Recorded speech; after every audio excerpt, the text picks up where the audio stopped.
നമസ്കാരം. വനമാലിയിലേക്ക് ഏവർക്കും സ്വാഗതം. പൂന്താനം തിരുമേനിയുടെ ശ്രീകൃഷ്ണ കർണാമൃതത്തിലെ 113 ശ്ലോകങ്ങളാണ് നമ്മൾ ഇതുവരെ വായിച്ചത്. ഇന്ന് നമുക്ക് 114ാമത്തെ ശ്ലോകം വായിക്കാം. ഏറെ പോരും പ്രഭുക്കൾക്കുഷസി തുയിലുണർത്തും ചിലർക്കെന്ന പോലെ യോഗശ്രീ നിദ്രയെന്നും പ്രളയമവധിയാം കാലമാനന്ദമൂർത്തേ. ഏകാന്തേ പോയി സ്തുതിക്കും ശ്രുതികളവിടെയെന്നുള്ള ദിവ്യാക്ഷരങ്ങൾക്കോരോന്നേ സന്നമിപ്പാൻ കൃപതരിക വിഭോ വാമഗേഹാധിനാഥ. ഇവിടെ ഏറെ പോരും പ്രഭുക്കൾ കുഷസി തുയിലുണർത്തും ചിലർക്കെന്ന പോലെ എന്ന് വെച്ചാൽ വലിയ പ്രഭുക്കൾക്ക്, രാജാക്കന്മാർക്ക്, ചിലർക്കൊക്കെ പ്രഭാതത്തിൽ നിദ്രയിൽ നിന്ന് ഉണർത്താനായിട്ട് ആ രാജാക്കന്മാരുടെ സേവകര് സ്തുതിഗീതങ്ങൾ പാടിയിട്ടാണ് ഉണർത്താറുള്ളത്. അതുപോലെ സ്വന്തം മായാശക്തിയാൽ സൃഷ്ടിക്കപ്പെട്ട ഈ പ്രപഞ്ചത്തെ തന്നിലടക്കി സ്വശക്തികളോടൊത്ത് അല്ലെങ്കിൽ ശ്രീയോടുകൂടി നിദ്ര ചെയ്യുന്ന പരംപുരുഷനായ ഭഗവാനെ കൽപ്പാദിയില് വേദങ്ങൾ പാടി ഉണർത്തുന്നു. ഇവിടെ ഈ പരംപുരുഷനായിട്ടുള്ള ഈ പരബ്രഹ്മമായിരിക്കുന്ന ഈ ഭഗവാന് നിദ്രയില്ല എന്നാണ്. അതായത് തുരീയാവസ്ഥയിലാണ് കാരണജലത്തിൽ ഇരിക്കുന്നത് എന്നാണ്. പക്ഷെ കൂടെയുള്ള ശക്തിക്ക്, അതായത് ശ്രീക്കാണ് നിദ്ര. അതുകൊണ്ടാണ് യോഗശ്രീ നിദ്ര എന്ന് പറഞ്ഞത് എന്ന് തോന്നുന്നു.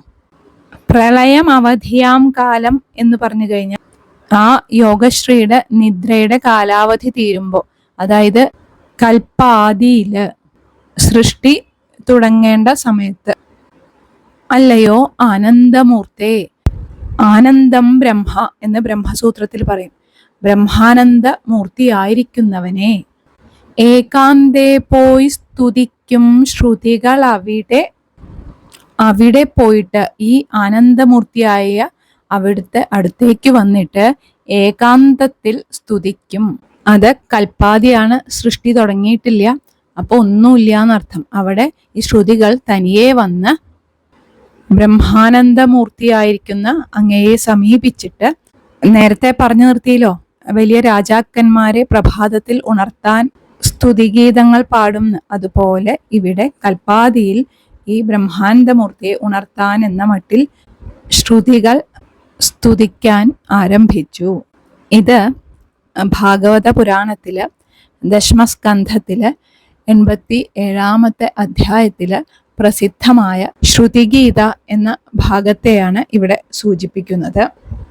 അങ്ങനെ അങ്ങയെ ഏകാന്തത്തിൽ സ്തുതിക്കപ്പെടുന്നതായ ശ്രുതിഗീത എന്ന പ്രസിദ്ധമായ ആ വേദാക്ഷരങ്ങൾ ഓരോന്നിനെയും നമസ്കരിക്കാൻ എന്നിൽ കൃപ ഉണ്ടാകണേ. വിഭോ വാമഗേഹാധിനാഥ. വിഭോ എന്ന് വെച്ചാൽ എല്ലാ ദിക്കിലും വ്യാപിച്ചു നിൽക്കുന്നവൻ, സർവവ്യാപിയായ വാമഗേഹാധിനാഥനോട്, അതായത് ഇടത്തുപുറത്തപ്പനോട് പ്രാർത്ഥിക്കുകയാണ്. ഇനി അടുത്ത ശ്ലോകം വായിക്കാം. എണ്ണായിരം നേരെ ഇരട്ടി നല്ലാർ നന്നായിരുന്നോരു വിഭൂതി കണ്ടാൽ കണ്ണായിരം പൂണ്ടവനും കൊതിക്കും പെണ്ണായിരുന്നാവിതു പത്മനാഭ. 8000 നേരെ ഇരട്ടി എന്ന് വെച്ച് കഴിഞ്ഞാൽ 8000ന്റെ നേരെ ഇരട്ടി 16000 നല്ലാർ. ശ്രീകൃഷ്ണന്റെ പത്നിമാരെയാണ് പറയുന്നത്. സുന്ദരിമാരായ ശ്രീകൃഷ്ണന്റെ പത്നിമാര് നന്നായിരുന്നോരു വിഭൂതി കണ്ടാൽ, നന്നായിട്ടിരിക്കുന്ന, അതായത് സുഖമായിരിക്കുന്ന ആ ഐശ്വര്യം കണ്ടാൽ, കണ്ണായിരം പൂണ്ടവനും, 1000 കണ്ണുള്ളത് ദേവേന്ദ്രനാണ്, ദേവേന്ദ്രനും കൊതിക്കും, കൊതി തോന്നും, ആഗ്രഹിക്കും. എന്തിനാ കൊതി തോന്നുക?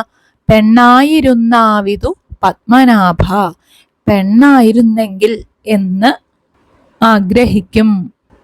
പത്മനാഭ, നാഭിയിൽ പത്മം, താമരയുള്ളവനെ എന്നാണ്. അതായത് മഹാവിഷ്ണു.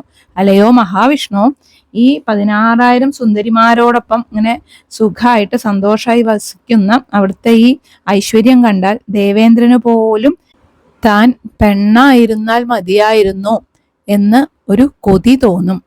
മനസ്സിൽ ഒരു അസൂയയോടു കൂടിയുള്ള ആഗ്രഹം ഉണ്ടാകും എന്നാണ് പറയുന്നത്.